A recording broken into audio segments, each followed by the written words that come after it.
Before the dark clouds of hardship gathered over the land, there was a time when the world seemed bathed in a golden light. The year was the late 1920s, and much of the world, particularly the United States, was moving with a sense of optimism. The Great War was over, its memory still fresh, but fading into the distance for many. The economy appeared to be strong. New inventions, faster cars, taller buildings, and brighter electric lights made it feel as if the future had already arrived. In the cities, people strolled along wide streets lined with shining shop windows. Jazz music drifted from open doors of nightclubs, and young people danced until the early hours. Radios hummed softly in homes, bringing music, news, and entertainment directly into living rooms. Technology, it seemed, was knitting the nation together in ways that had never been possible before. Factories roared with life, producing automobiles, radios, refrigerators, and countless other goods. Workers found jobs more easily than in years past, and wages were, for many, better than they had been in a generation. The stock market climbed higher and higher, and stories of quick fortunes filled newspapers, inspiring even modest families to dream of investment and wealth. In rural towns, life moved more slowly. Farmers tended their fields, the smell of freshly turned soil rising in the spring air. Horses still pulled wagons in some places, though tractors were beginning to replace them. Small general stores sold everything from sewing needles to flour, often on credit to familiar faces. Churches stood at the center of community life, their bells marking time through the seasons. Yet, beneath this shining surface, small cracks were forming. Prices for farm goods had been slipping ever since the war ended, and many farmers carried heavy debts from buying new equipment. Factories produced more than the market could absorb, and in the rush to own modern conveniences, many families had purchased them on credit, payments that could easily become a burden if work slowed. Still, in these years before the storm, most did not notice the danger. The country was moving quickly, carried forward by invention, ambition, and the belief that prosperity was permanent. Cities grew taller, cars faster, and the sense of endless possibility filled conversations in cafes and workplaces alike. In the stock market, excitement was everywhere. Clerks, barbers, teachers, and even housewives began to buy small shares, often borrowing money to do so. Brokers' offices were filled with the murmur of voices, the smell of fresh ink on ticker tape, and the click of typewriters recording orders. Every day seemed to bring new highs. Meanwhile, in the quiet corners of rural America, a different kind of hope lingered. Families planted gardens, stored preserves for winter, and prayed for good harvests. Life was simpler, though not without hardship. But even here, the promise of progress touched daily routines. A neighbor might drive into town in a new automobile, or a household might buy its first radio, and the sound of music would spill softly into a country night. Across the oceans, other nations were also navigating this period of optimism and uncertainty. Europe was still recovering from the scars of war. Some countries, like Germany, were struggling with debts and inflation, while others sought to rebuild their industries and regain stability. International trade was growing, but it was also fragile, built upon a delicate balance of loans, investments, and confidence. Back in America, newspapers spoke of record profits, new inventions, and endless opportunity. Politicians promised continued prosperity, pointing to the bustling factories and the constant construction in the cities. Few questioned how long this could last. It is easy, looking back, to see the warning signs. But for those living in those final, shining years of the decade, the air was filled with the scent of new beginnings. Children played in the streets without fear of what was coming. Couples strolled under the glow of electric street lamps, their voices soft and full of dreams. Farmers leaned on their fence posts, looking out over fields ready for planting, unaware of the storms, both literal and economic, that would soon change their lives forever. And so, the world stood poised at the edge of a great shift. The hum of industry, the chatter of trading floors, the laughter from dance halls, all of it formed a bright, hopeful melody. But just beyond the horizon, darker notes were beginning to stir, a quiet warning in the distance. The Roaring Twenties, even the name carries a sense of music and movement. This was a decade that seemed to dance. In the cities, the streets were alive with motion, automobiles weaving between streetcars, pedestrians moving in steady streams, neon signs blinking in the night. Jazz poured from dance halls, its rhythms quick and bright, and young people moved to the music with a kind of joyous defiance, as if they had shaken off the heavy shadows of the war. The fashions changed, too. Women wore shorter skirts and bobbed their hair. The flapper became a symbol of the age, confident, modern, and unwilling to be bound by old rules. Men's suits grew slimmer and sharper, hats tilted just so. Everywhere, there was a sense that life was meant to be lived more freely now. The economy was booming, and industries were expanding at an astonishing pace. Henry Ford's assembly lines turned out cars faster and cheaper than ever before, putting automobiles within reach of ordinary families. Radios became a common household item, connecting rural and urban America in a shared experience of music, sports, and news. In the kitchen, electric appliances promised to make life easier: refrigerators, toasters, washing machines. In cities like New York and Chicago, skyscrapers began to climb higher into the sky, symbols of modern ambition. The Empire State Building was still in the future, but the skyline was already reaching upward, as if it wanted to touch the clouds. At night, electric lights shimmered on glass and steel, casting a glow that felt almost magical. For many, it was a time of leisure as well as work. Baseball stadiums filled with cheering crowds. Silent films gave way to talkies, and movie stars became national icons. The Charleston dance craze swept through clubs, and even those who never set foot on a dance floor found themselves tapping a foot to the lively tunes. But beneath the glitter of jazz and bright lights, the decade was also a time of extremes. While some people grew rich, others remained in poverty.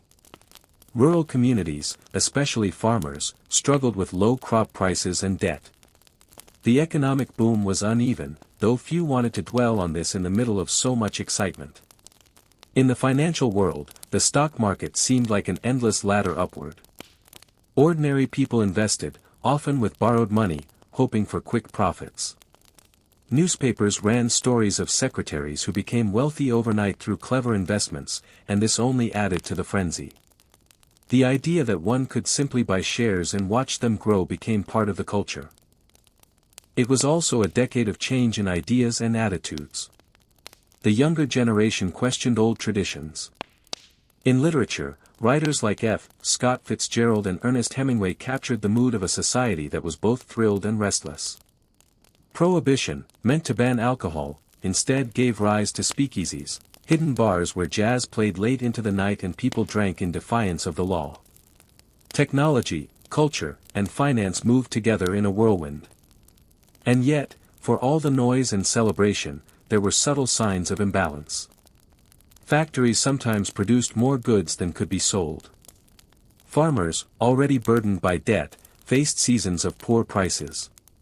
Credit was becoming a way of life, with people buying now and promising to pay later, trusting that tomorrow's prosperity would cover today's purchases. Still, for most Americans living in this bright, fast-moving decade, the concerns of the future seemed far away. The city sparkled, the music played, and the sense of possibility filled the air. It was hard to imagine that anything could bring this energy to a halt. In small apartments and grand houses alike, radios hummed softly in the evenings. On sidewalks, children skipped rope while street vendors sold newspapers with headlines about booming profits. In farmhouses, families gathered around kitchen tables, listening to broadcasts that made them feel connected to a wider world. The Roaring Twenties were not just a time period, they were a mood, a belief that life was expanding and would only continue to expand. The laughter, the music, the ambition, all of it seemed to promise that the future would be brighter still.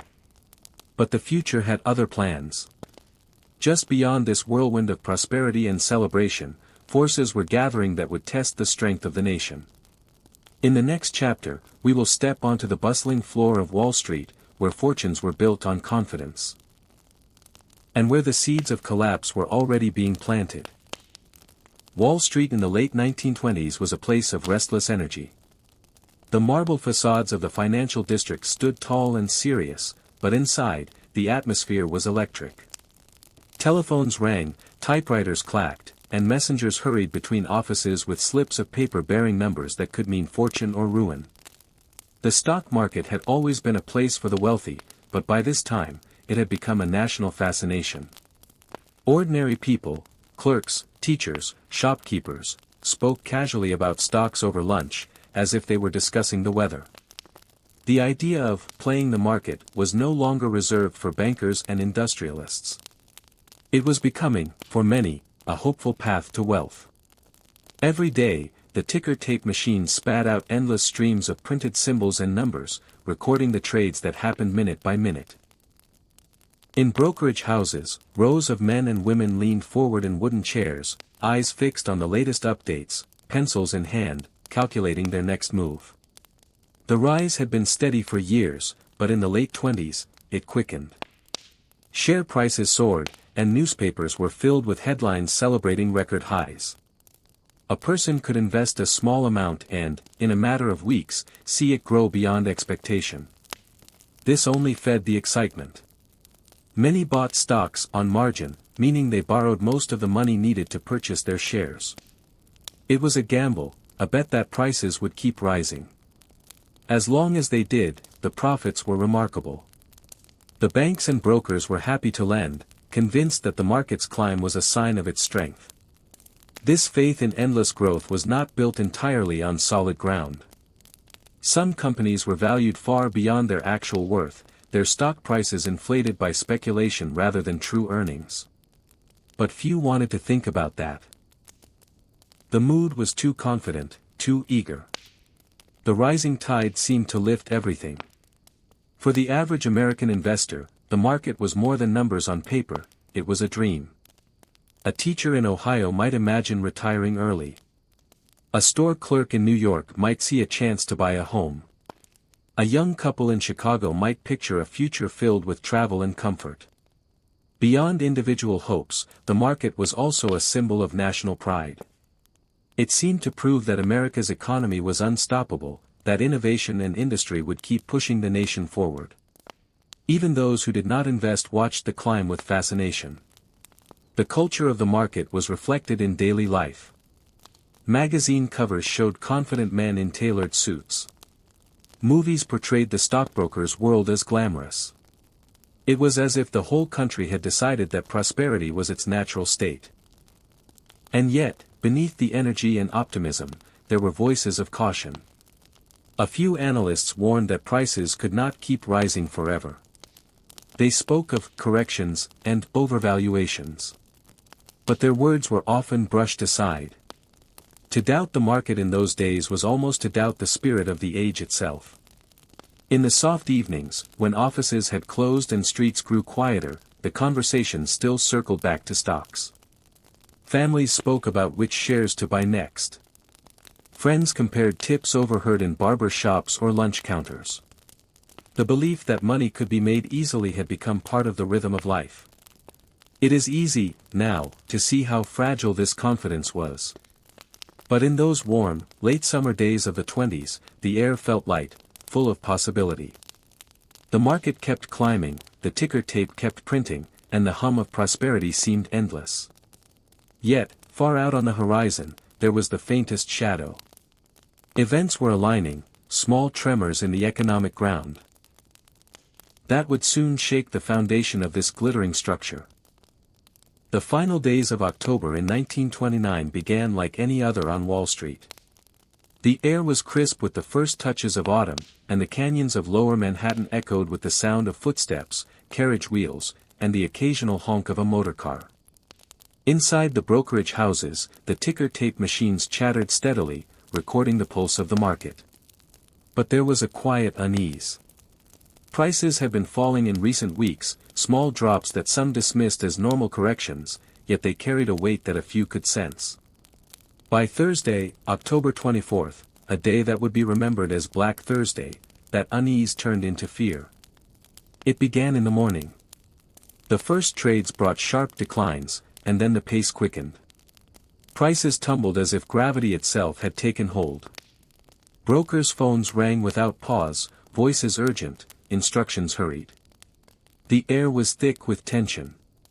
Crowds gathered outside the stock exchange building. In those days, news traveled quickly by word of mouth, and the faces in the street were drawn tight with worry. Some clutched newspapers, others simply stared up at the windows, as if trying to see the drama unfolding inside. By midday, the selling was frantic. Those who had bought stocks on margin were hit the hardest. Their brokers called in the loans, demanding payment. But the only way to pay was to sell more stocks, which pushed prices down even further. It was a cycle that fed on itself. Banks and major financiers tried to calm the panic.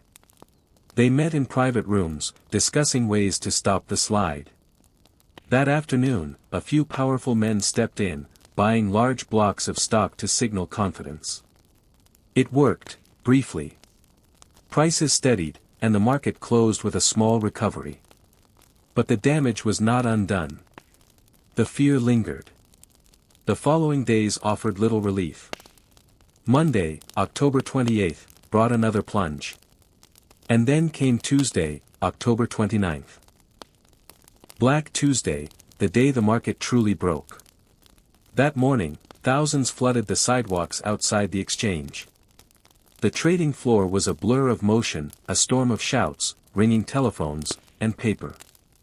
Share prices collapsed faster than they could be recorded. Some stocks lost most of their value within hours. Investors watched fortunes vanish.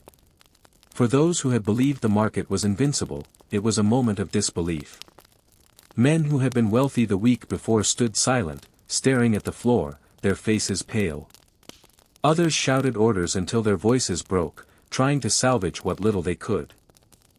By the close of the day, billions of dollars in paper wealth had evaporated. The dream of endless growth was gone. In its place was a stunned quiet, the kind that comes after a sudden, sharp storm. That night, the city seemed changed. The bright lights of Broadway still glowed, jazz still played in the clubs, but there was a heaviness in the air. In apartments and boarding houses, radios brought the news into living rooms. People spoke in hushed tones, wondering what it would mean for their jobs, their homes, their futures. The crash was not just an event, it was a turning point. Many believed at first that it was simply a temporary setback, that the market would recover quickly. But as the weeks turned into months, and the effects spread far beyond Wall Street, it became clear that this was the beginning of something deeper, something that would touch every part of American life. When the stock market collapsed in October of 1929, the immediate chaos was felt most sharply in New York. But in the weeks and months that followed, the shockwaves began to move outward, far beyond the marble columns of Wall Street and into the heart of small towns, farms, and factory neighborhoods across America. At first, there was confusion. Many people who had never owned a share of stock wondered why the newspapers spoke of disaster. The crash seemed like a distant event, something that had happened to bankers and wealthy investors. But slowly, the connection between the market and everyday life became painfully clear. Banks, already shaken by the losses, began to fail. When a bank closed its doors, the money inside was gone. There was no insurance in those days to protect ordinary depositors. Families who had saved for years would arrive at the bank only to find a locked door and a small notice nailed to the frame. In small towns, this could be devastating. A bank's failure often meant that local businesses could no longer borrow money, and without loans, they could not pay workers or buy supplies. Factories slowed production. Orders for goods declined as uncertainty spread. A shoe factory in Massachusetts might lay off dozens of workers, who in turn would have less to spend at the local shops. The chain reaction moved quietly but steadily, from one household to another, like ripples on a still pond. Farmers, already struggling with low crop prices, found things growing worse. Credit dried up. Equipment repairs were postponed, and families patched old tools rather than buying new ones. Some farmers sold livestock at whatever price they could get, knowing they might not be able to afford to feed them through the winter. In the cities, shopkeepers noticed fewer customers. Department stores that had once been crowded with shoppers now stood quiet. Clerks were let go, windows displayed fewer goods, and even the bright lights of holiday decorations could not mask the tightening of daily life. Newspapers began to carry stories of hardship. Families doubled up in small apartments. Men lined up outside employment offices, hats in hand, hoping for work. The long lines for bread and soup, provided by charities, became part of the urban landscape. These lines were quiet places, filled with the shuffling of feet and the occasional low murmur of conversation.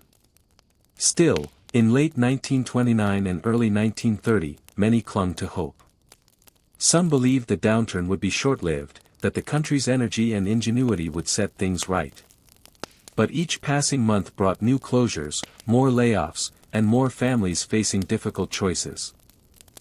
In the countryside, neighbors helped each other where they could. A farmer might share a sack of potatoes with a family down the road. A church might gather blankets for those without heat. In the cities, too, small acts of kindness became important, a landlord allowing a family to stay another month without rent, or a grocer letting someone take food on credit. The reality, however, was becoming harder to ignore. The crash had been the first blow, but it was only the beginning. The economic fabric of the nation was unraveling, thread by thread. What had once seemed unshakable, jobs, savings, stability, was proving fragile. By the end of that first year after the crash, the phrase, "hard times," was on many lips. It was spoken quietly, sometimes with a sigh, sometimes with a look that carried more than words could express. The optimism of the Roaring Twenties was fading, replaced by an uneasy awareness that life was changing, and not for the better. In the open fields and quiet farmlands of America, the Great Depression arrived not with the sudden crash of city markets, but with a slower, heavier weight that pressed down month after month. For many farmers, hard times had already begun long before 1929. The end of the Great War had brought falling crop prices, and debt had become a shadow that followed them through every season. In those years before the crash, farmers had been encouraged to grow more, to buy new tractors and better equipment, to expand their land. Many did so by borrowing money, believing the high prices of wartime would last. But when demand fell and prices dropped, the debts did not shrink. A bushel of wheat that had once brought in a good price now sold for only a fraction of that. Cotton, corn, and other staples brought little more. When the stock market fell and the banks began to fail, the little credit that farmers relied on vanished. Loans were called in. Mortgages came due. And the land, the very heart of a farmer's livelihood, was suddenly at risk. The work of farming itself did not stop. Fields still had to be plowed, seeds still planted, and livestock still tended. But there was a difference in the air. Mornings began not with hope for a good sale at market, but with the quiet calculation of what could be sold just to make ends meet. Chickens, pigs, even milk cows, animals that had been part of the farm's lifeblood, were sometimes sold off to cover a debt payment. In small rural communities, the hardship was visible in simple ways. Paint peeled from barns that could no longer be repaired. Fences sagged. Farmhouses grew colder in winter as families burned less coal, relying on wood gathered from nearby groves. Neighbors tried to help each other when they could. A farmer might lend a team of horses to a neighbor whose own animals were too weak for the spring plowing. Families traded goods instead of money. A sack of potatoes for a dozen eggs, a repaired wagon wheel in exchange for milk. Yet even in these acts of sharing, there was an unspoken knowledge, everyone was struggling. The gatherings at the local feed store or the church steps were quieter now. Men spoke in low tones about the banks, the prices, and the fear of losing land that had been in families for generations. For some, foreclosure came all the same. Auction days were among the most painful.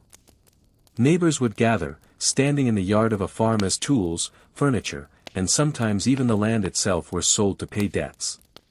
It was common for friends to bid low, hoping to buy items back and quietly return them to the family later. Through all of this, the seasons kept turning. Spring planting still brought the smell of fresh earth. Summer brought the hum of insects over fields of corn and wheat. Autumn still saw the golden rose of harvest. But the joy of the work was dimmed by the weight of uncertainty. And for some farmers in the Great Plains, an even greater hardship was on the horizon, one that would not come from banks or markets, but from the land and sky themselves. Drought was coming, and with it, the Dust Bowl. In the heart of the cities, where tall buildings cast long shadows over busy streets, the Great Depression reshaped daily life in ways that were both visible and quiet. One of the most enduring images of this time was the breadline, a long row of men, women, and sometimes children, waiting patiently for a simple meal. The breadline was not a hurried place. People stood silently, their hands deep in their coat pockets against the wind, their breath faint in the cold air. Some stared at the ground, others looked off toward nothing in particular. Conversation, when it happened, was low and brief. Pride often kept words short. Soup kitchens were run by charities, churches, and sometimes by private individuals who wanted to help. Inside, the air was warm and filled with the smell of broth. Volunteers ladled soup into tin bowls, set down thick slices of bread, and offered coffee when they could. For many, it was the only hot meal of the day. The food was plain, but the meaning went deeper than taste. It was a lifeline. In a time when jobs were scarce and savings had disappeared, even a bowl of thin soup could be a reminder that someone cared, that survival was still possible. Men who had once worked steady jobs now found themselves in line beside strangers, all brought together by circumstance. Some had been laborers, others clerks, others skilled craftsmen. In the breadline, their stories blended into a single reality: they were all searching for stability in a world that no longer felt steady. Outside, the streets carried other signs of the Depression. Newspapers were sold for a penny, and some people used them not to read, but to stuff inside thin coats for warmth. Storefronts had "For Rent" signs in the windows. The sidewalks were less crowded than they had been in the roaring years before. For children, the breadline could be both strange and humbling.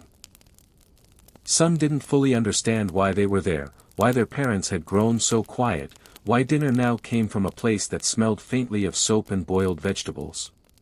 But they learned quickly to accept the new routines. There was a quiet dignity in these lines. People waited without pushing, understanding that everyone there was fighting the same fight. Sometimes, when supplies were low, the line would end before everyone was served. On those days, volunteers would promise to make more the next morning, and people would nod, even if it meant going hungry that night. Not everyone could bring themselves to stand in a breadline. For some, the shame felt heavier than the hunger. They would instead search for odd jobs, sweeping a shop floor, hauling coal, mending clothes, anything that could bring in a few coins for food. But as the months wore on and opportunities shrank, more and more people found themselves stepping quietly into the lines. The breadlines and soup kitchens became part of the city's rhythm. Just as the church bells marked the hours, the lines formed each day at the same places, at the same times, a reminder of how deeply the Depression had taken hold. And yet, even here, there were small moments of kindness: a volunteer slipping an extra piece of bread to a child, a man at the back of the line quietly letting someone else go ahead. These gestures, as small as they seemed, were threads of humanity holding communities together. In the midst of the Great Depression, the American family became both a symbol of endurance and a reflection of hardship. This was an era when the home, whether it was a small apartment in a crowded city or a weathered farmhouse on the prairie, was the heart of survival. Life slowed in ways that modern times might find difficult to imagine, yet the emotional weight of each day felt heavier. Parents struggled with the aching gap between what they wished to give their children and what they could afford. For some, it meant that a once comfortable life of new clothes, books, and occasional treats had vanished into a cycle of careful budgeting and rationing.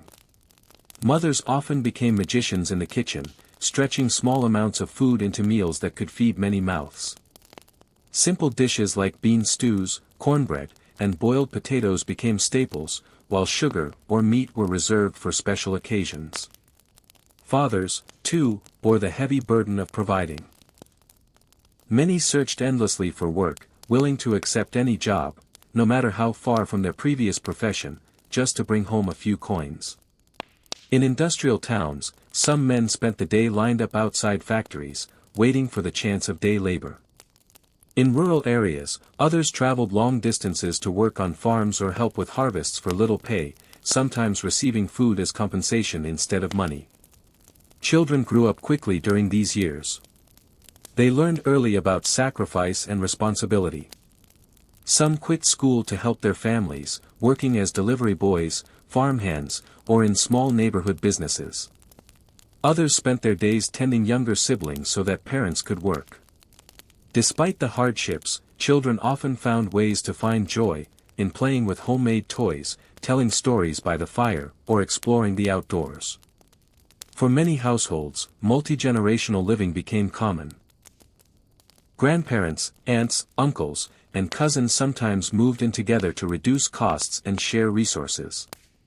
These larger family units often pooled their money for rent and food, relying on each member to contribute however they could. It created a sense of unity, but it also placed strain on relationships, as privacy became a rare commodity. Emotionally, families leaned on each other. In a time when mental health was rarely discussed openly, comfort came from simple gestures, a reassuring word, a shared meal, a familiar bedtime story. Faith communities, neighborhood gatherings, and extended kinship networks helped maintain morale. The home became a shelter not just from the elements, but from the uncertainties of the outside world. Still, the stress could not be ignored. Arguments over finances, the frustration of repeated job rejections, and the pain of unfulfilled dreams sometimes led to tension. Yet, even in those moments, most families found ways to reconcile, understanding that unity was essential to weather the storm. The image of a family gathered around a radio, listening to President Roosevelt's fireside chats, became one of the most enduring symbols of the era. His calm voice offered reassurance that they were not forgotten, that better days were ahead. In these moments, the bonds of love and hope helped carry them through the uncertainty of the Great Depression. The story of families in this time is one of resilience, proof that even when material wealth disappears, the strength of human connection can remain unshaken. When Herbert Hoover took the oath of office in March 1929, the United States was still glowing from the prosperity of the 1920s. Cities bustled with construction, stock markets climbed, and the public's faith in the future seemed unshakable. Hoover, a man known for his success as a humanitarian and engineer, was widely seen as capable and dependable. Many believed he would guide the nation into even greater prosperity. But within months, the optimism of the Roaring Twenties gave way to the crushing weight of the Great Depression, and Hoover's name would forever be tied to the hardships of those years. Hoover's philosophy was rooted in the belief in rugged individualism, the idea that individuals, communities, and local organizations should take responsibility for solving economic and social problems, rather than relying heavily on federal intervention. It was a belief shaped by his own life story. An orphan who worked his way through Stanford University and rose to become a millionaire before the age of 40. He believed deeply in self-reliance and voluntary cooperation. When the stock market crashed in October 1929, Hoover urged calm. He believed the downturn was temporary and could be corrected without sweeping government programs. He called on business leaders to maintain wages, encouraged banks to keep lending, and appealed to community groups to support the unemployed. In his mind, charity and private initiative were more effective and less dangerous than large-scale government spending. But as the months passed, unemployment soared, factories closed, and banks collapsed. People began to lose faith in his approach. Many Americans saw Hoover as distant, even cold, an image worsened by his reluctance to directly offer federal relief to individuals. To him, such aid risked creating dependency. To struggling families, it felt like neglect. In 1931 and 1932, public anger deepened. Shantytowns began to appear on the edges of cities, built from scrap wood, cardboard, and tin. The people who lived in them mockingly called them Hoovervilles. Newspapers used as blankets were called Hoover blankets. Empty pockets turned inside out became known as Hoover flags. These bitter nicknames reflected how far public opinion of the president had fallen. Still, Hoover was not entirely inactive. He authorized the creation of the Reconstruction Finance Corporation, RFC, in 1932 to provide loans to banks, railroads, and large businesses, hoping to stabilize the economy from the top down.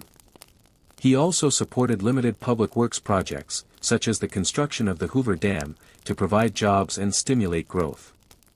Yet to many Americans, these measures came too late and too little. Perhaps the most damaging blow to Hoover's presidency came with the Bonus Army incident in the summer of 1932. Thousands of World War I veterans marched on Washington, D.C., demanding early payment of a promised bonus for their wartime service.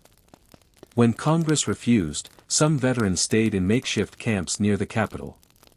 Hoover eventually ordered their removal, and the U.S. Army, led by General Douglas MacArthur, used tear gas and force to disperse them. Images of veterans, men who had once served their country, being driven out by soldiers shocked the nation and deepened Hoover's unpopularity. By the time the 1932 election arrived, Hoover's political fate was sealed. The country was desperate for a new approach, and Franklin Delano Roosevelt offered a bold promise of change through his New Deal. Hoover left office in March 1933, a man whose presidency had been defined not by the prosperity he inherited, but by the economic disaster he could not stop. Yet history's view of Hoover is complex.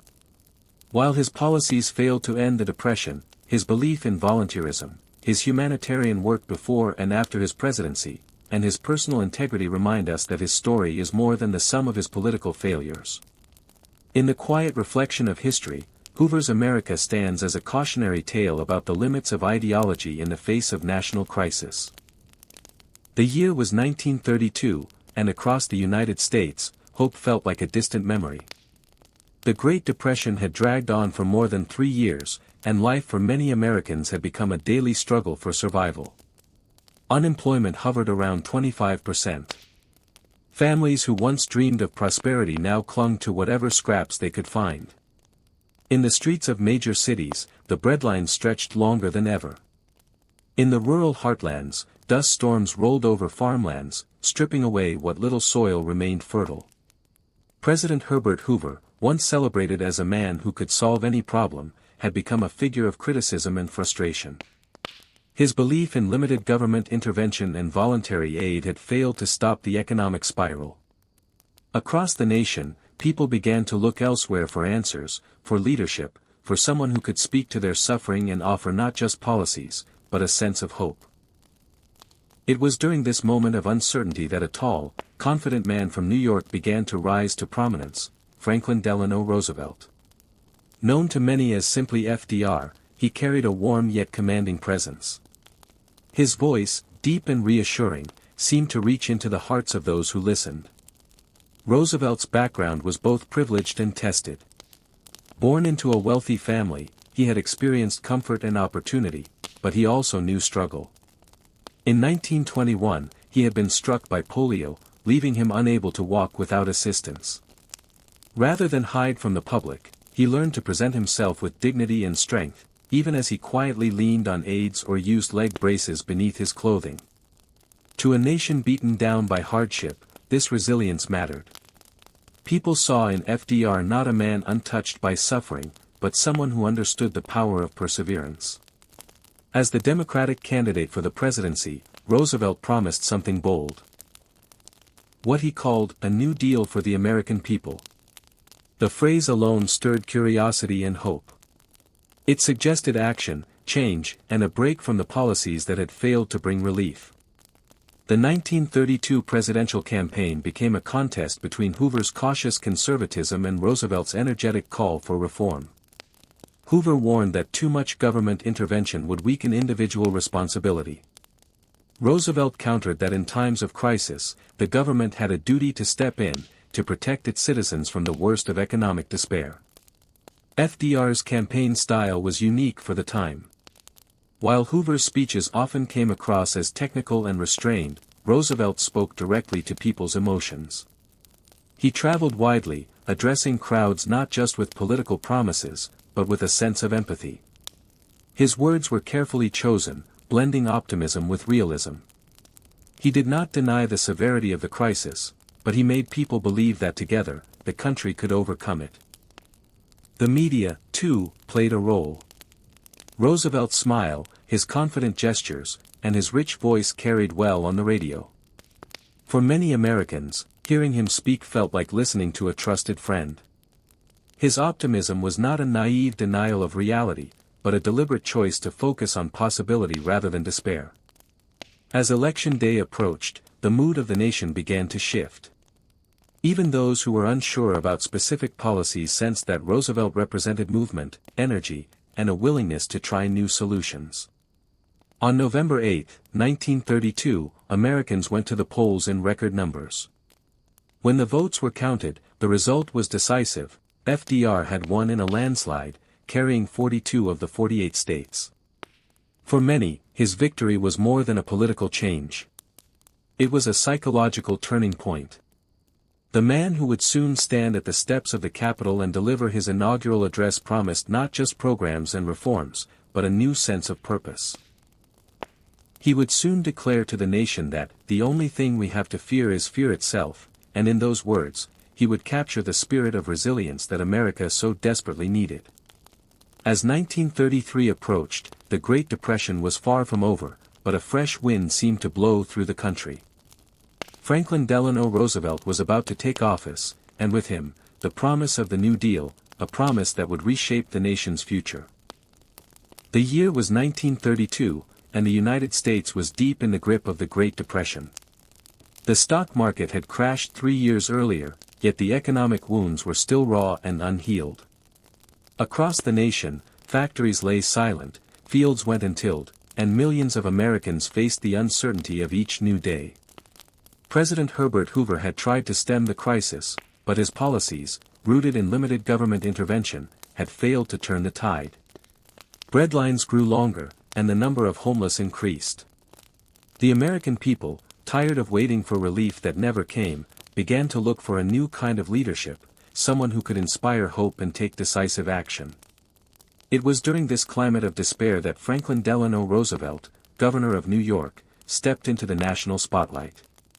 Roosevelt had already built a reputation as a progressive reformer. In New York, he had championed programs to assist the unemployed, expand public works, and provide aid to struggling farmers. These measures, though on a smaller scale, hinted at the bold vision he might bring to the national stage. FDR was not without his personal challenges.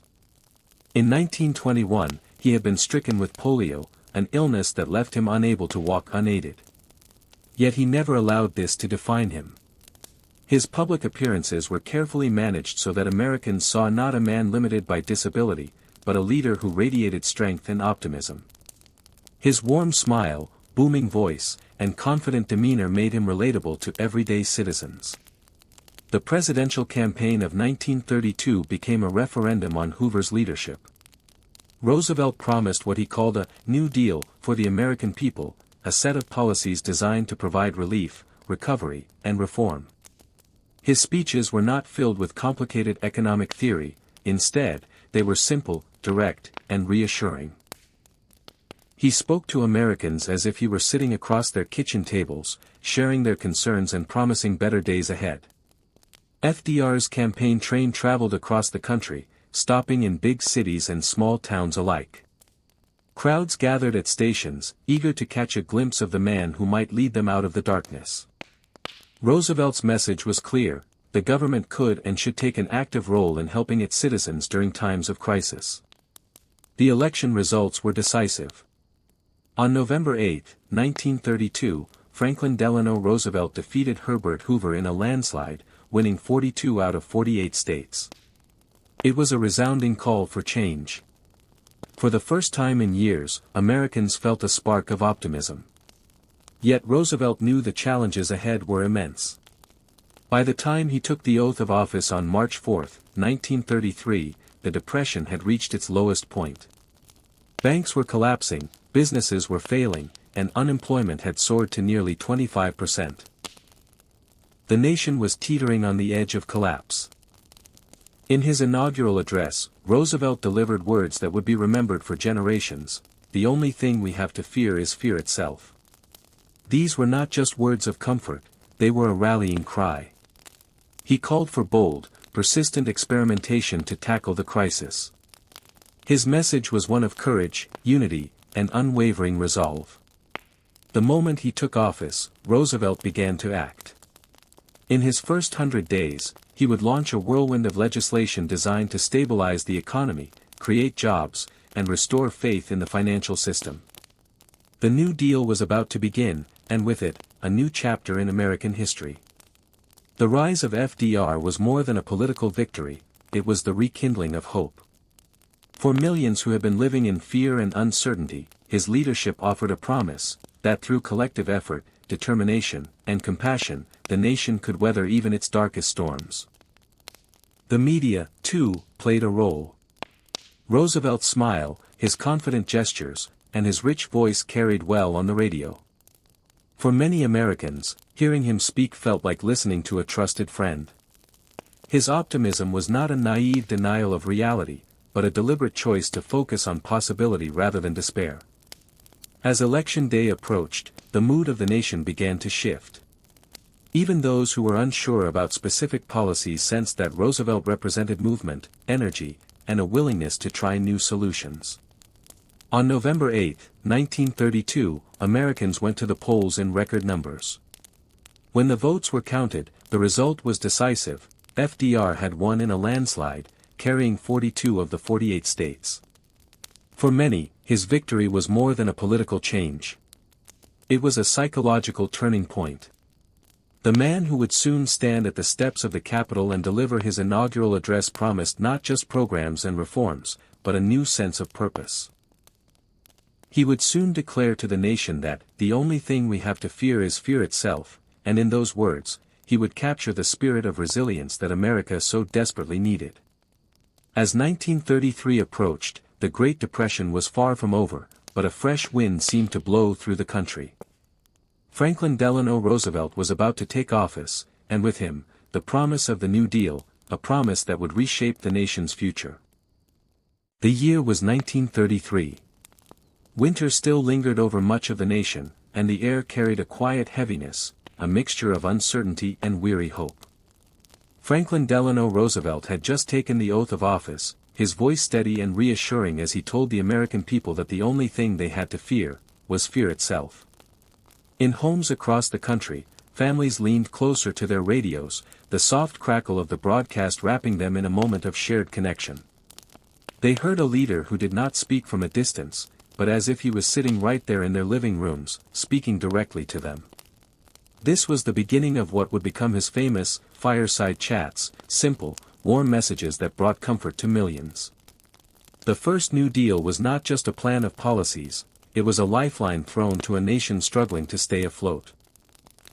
Through it, the government began to take active steps to bring people back to work, to rebuild roads and bridges, and to restore a sense of dignity to those who had lost nearly everything.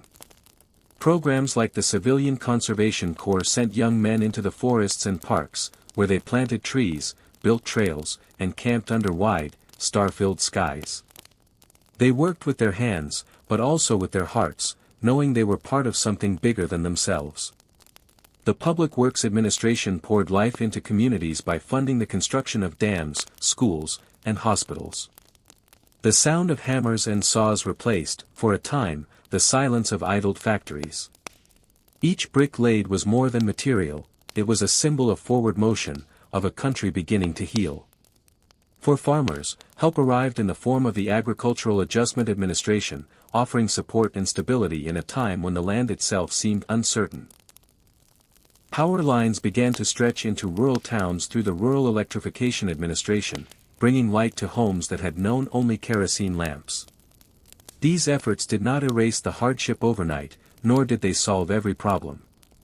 But they offered something just as vital, the feeling that someone was listening, that someone cared, and that the nation could, in fact, rise again. As evening fell in those years, a family might gather in their modest kitchen, the smell of a simple supper in the air, and tune the radio to hear the president speak.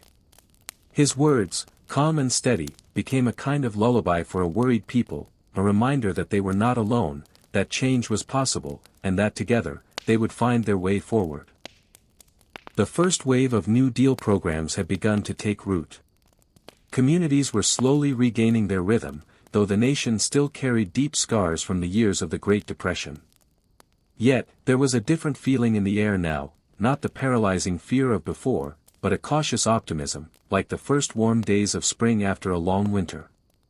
Franklin Roosevelt's vision did not stop with the first New Deal. He understood that recovery was not a single act, but a process, one that needed patience, persistence, and the willingness to adjust when challenges arose. This next phase, often called the Second New Deal, built on the foundations already laid, seeking not only to mend what was broken but to create lasting protections for the American people. New programs extended the reach of public works, sending crews to repair roads in faraway rural areas, to build courthouses in small towns, and to construct bridges that would stand for generations.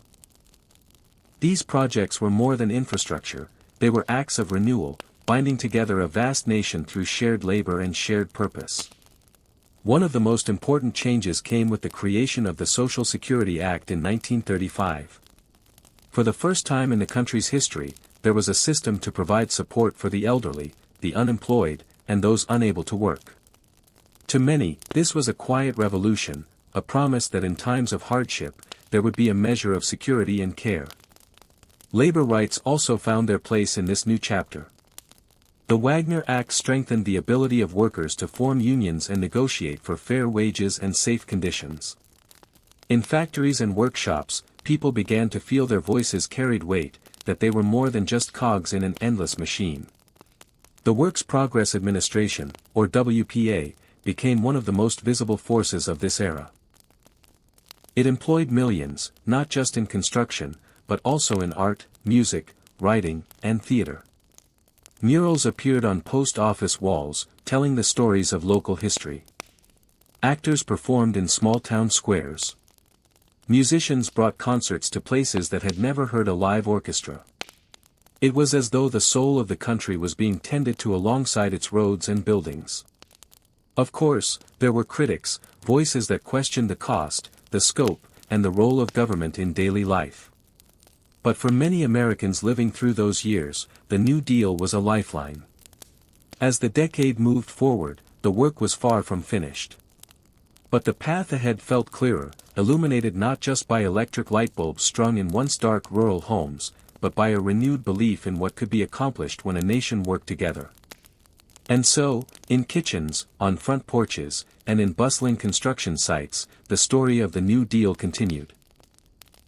Not in grand speeches alone, but in the steady hum of progress, the quiet turning of hope into reality. While new buildings rose and fresh jobs brought some relief to parts of the nation, the heartland faced a tragedy of its own, one that no government program could stop entirely. In the wide, open plains of the American Midwest, the sky itself seemed to turn against the people. Years of over-farming, coupled with a relentless drought, left the soil dry and fragile. Without the protective cover of grasses and roots, the land became vulnerable to the wind. And when those winds came, they came with a vengeance. Dark clouds of dust, miles wide and stories high, rolled across the horizon like something out of an old legend. The air would thicken and turn brown, and the sun would vanish in the middle of the day. Families tried to seal their homes with wet rags around the windows, but the fine dust still found its way inside. It coated kitchen tables, settled on sleeping children, and filled the air until breathing felt like swallowing sand. The storms could last for hours, sometimes days, leaving behind a silence that was almost as unsettling as the roar of the wind. For farmers, the Dust Bowl was more than an inconvenience, it was the end of a way of life. Crops failed year after year. Livestock suffered. Wells ran low. Some families held on, stubbornly hoping for the rains to return. Others packed their belongings into worn trucks and set off westward, seeking a better life in places they had never seen. The journey was not easy. Along the highways, streams of migrants, later called Okies, whether they were from Oklahoma or not, moved toward California, chasing rumors of farm work. Many found hardship waiting for them there too, but the dream of something better kept them going. The New Deal offered some aid, programs that taught new farming methods, efforts to restore the soil, and loans to struggling families, but nature's grip was strong. It would take years for the rains to return and the land to heal. And yet, even in the midst of so much loss, there was resilience. Neighbors helped each other rebuild fences and share what little food they had. Children played in the dusty streets, laughing in defiance of the gloom. In the evenings, families would gather by radio, letting stories and music carry them away from the dry winds outside. The Dust Bowl years were a test, of patience, of endurance, and of faith in the future. And though the land itself seemed determined to drive them away, many stayed, quietly believing that one day, the green fields would return. As the Great Depression deepened, the United States was not alone in its struggles. Across the globe, nations felt the ripple effects of America's economic collapse. The interconnected nature of trade and finance meant that what began on Wall Street in 1929 soon became a worldwide crisis. In Europe, countries still recovering from the devastation of the First World War were especially vulnerable. Germany, burdened by heavy reparations from the Treaty of Versailles, relied heavily on American loans to keep its economy afloat. When U.S. banks called in these loans, German businesses faltered, unemployment surged, and political instability grew. It was in this fertile ground of economic despair that extremist political movements began to rise, promising quick solutions and national revival. In Britain, the Depression was less catastrophic than in some countries, but it still brought deep hardship. The industrial North, dependent on coal, steel, and shipbuilding, suffered heavily from reduced global demand. Strikes and protests became more frequent, while the government experimented with welfare programs to stave off unrest. In Asia, the effects varied. Japan, for example, faced reduced exports for its silk industry, a major source of income. Seeking to secure resources and markets, Japanese leaders began turning toward imperial expansion, setting the stage for future global conflict. Latin America, heavily dependent on exporting raw materials like coffee, sugar, and copper, was also hit hard. Falling prices meant falling incomes, and political instability often followed. The Great Depression revealed how tightly woven the world's economies had become. While nations responded in different ways, some turning inward with protectionist policies, others experimenting with social reforms, the crisis underscored a powerful truth. Economic turmoil in one major nation could send shockwaves across the globe. The world was watching America's struggles, not just with curiosity, but with anxiety, because its fate was deeply tied to their own. While the Great Depression was devastating in cities and towns, for many rural communities the crisis came with an added disaster, the Dust Bowl. This was not simply an economic downturn, but a slow-moving environmental catastrophe that would scar the American heartland for years. In the early 1930s, much of the Great Plains suffered from severe drought. Years of intensive farming without proper soil conservation had stripped the land of its natural resilience. When the rains failed, the soil dried to dust, and the powerful prairie winds carried it into the air, turning day into night in terrifying storms. These black blizzards could blot out the sun for hours, coating everything, homes, food, and even the insides of people's lungs, in fine powder. Farmers who had already been struggling to sell their crops at a profit now found themselves unable to grow anything at all. Families lost their farms to foreclosure, packing their belongings into old trucks and heading west, chasing the promise of work in California's fertile valleys. The journey itself was often filled with disappointment. The jobs in California were scarce and low-paying, and the migrant workers, derisively called Okies, though they came from many states, often faced prejudice and poor living conditions. Shanty towns sprang up along roadsides and in fields, with families living in makeshift tents and shacks. The Dust Bowl was a reminder that economic hardship could be worsened by environmental neglect. It also spurred changes in farming practices, as the government began promoting soil conservation methods to prevent such devastation in the future. For those who lived through it, the Dust Bowl was more than a chapter in the Depression, it was a chapter in survival. Families clung together against the wind, the dust, and the uncertainty of tomorrow, determined to keep going despite the barren land around them. As the Great Depression wore on, frustration began to bubble to the surface. Millions had endured years of hardship, and patience was wearing thin. Across America, voices rose in protest, some demanding immediate relief, others calling for an overhaul of the entire system that had brought them to such ruin. In cities, unemployed workers organized marches and demonstrations. Hunger marches saw desperate men and women carrying signs, chanting for jobs, food, and fair wages. These protests were often met with suspicion, even hostility, by authorities, who feared the spread of radical ideas.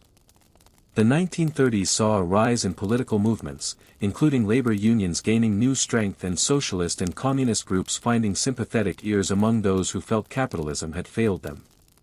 One of the most striking episodes came in 1932, when thousands of World War I veterans, known as the Bonus Army, marched on Washington, D.C. They had been promised a bonus for their wartime service, but it was not due to be paid until 1945. Facing desperate times, they demanded early payment. The government's refusal led to tense standoffs, and when troops were sent in to disperse them, it ended in violence, an event that shocked the nation. In rural areas, farmers formed their own alliances. Some refused to let banks auction off foreclosed farms, organizing penny auctions, where neighbors would bid absurdly low amounts and then return the property to its owner. These small acts of defiance became symbols of solidarity in hard times. Cultural voices joined the protest as well. Writers like John Steinbeck and photographers like Dorothea Lange captured the raw reality of the Depression, ensuring that the suffering could not be ignored. Their work gave a human face to statistics, stirring public empathy and demanding action. The decade was not only about endurance but also about questioning the old ways.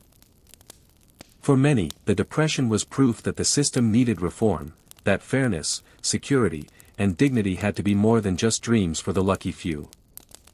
Amid the bleak realities of the Great Depression, Americans found ways to nourish their spirits.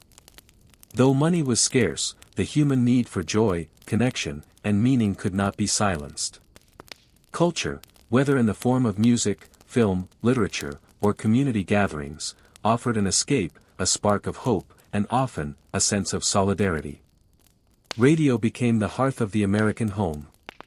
Families gathered around in the evenings, the warm glow of the dial cutting through the darkness, to hear news, music, and serial dramas. Programs like Amos and Andy made listeners laugh, while President Roosevelt's fireside chats offered reassurance in plain, calm words. Even those who had lost almost everything could tune in and feel part of something larger. Hollywood, too, played its role. Theaters offered double features for a dime, drawing people into stories far removed from their troubles. Glamorous musicals, screwball comedies, and adventures let audiences dream for a while. Stars like Shirley Temple, with her unshakable cheer, became symbols of innocence and optimism. In music, the Depression era saw both escape and reflection. Swing and jazz kept dance halls alive, while folk singers like Woody Guthrie gave voice to the struggles of the working class. Guthrie's ballads were raw and honest, chronicling the lives of migrant workers, the Dust Bowl, and the poor, making sure their stories were not forgotten. Communities themselves became cultural creators. Church socials, barn dances, quilting bees, and amateur theater productions brought neighbors together. Even when money was absent, the currency of friendship and mutual aid sustained morale. Art, in all its forms, was not a luxury during the Depression, it was a necessity.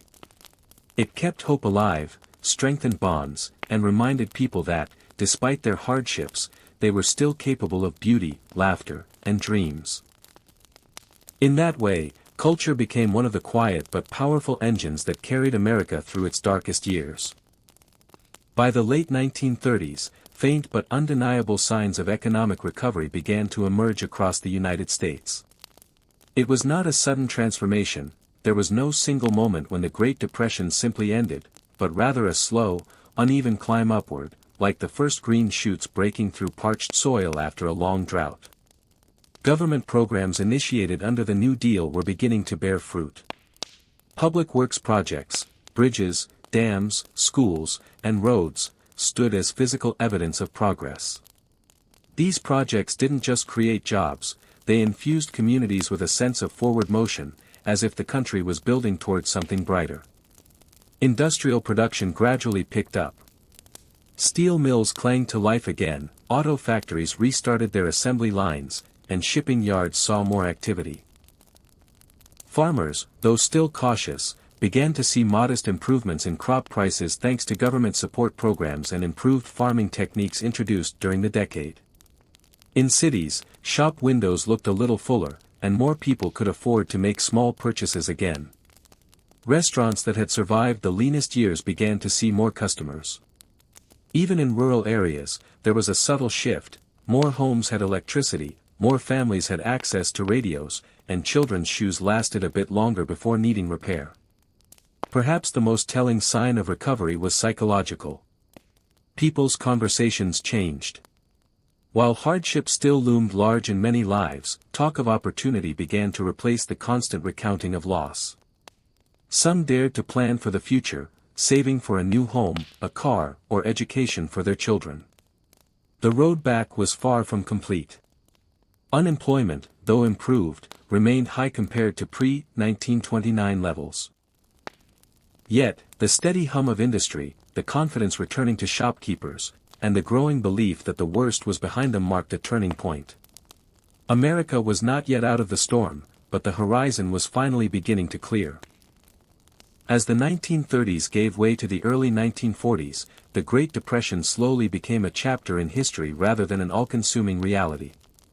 It had left deep scars, on the economy, on communities, and in the hearts of those who lived through it, but it had also imprinted lessons that would shape future generations. For millions of Americans, the Depression taught the value of resourcefulness. People had learned to stretch every penny, mend what was broken, and share what little they had with neighbors in need. Even as prosperity returned, many carried these habits with them for life, keeping gardens, saving scraps, and holding on to items, just in case. It was also a period that reshaped the relationship between the government and its citizens.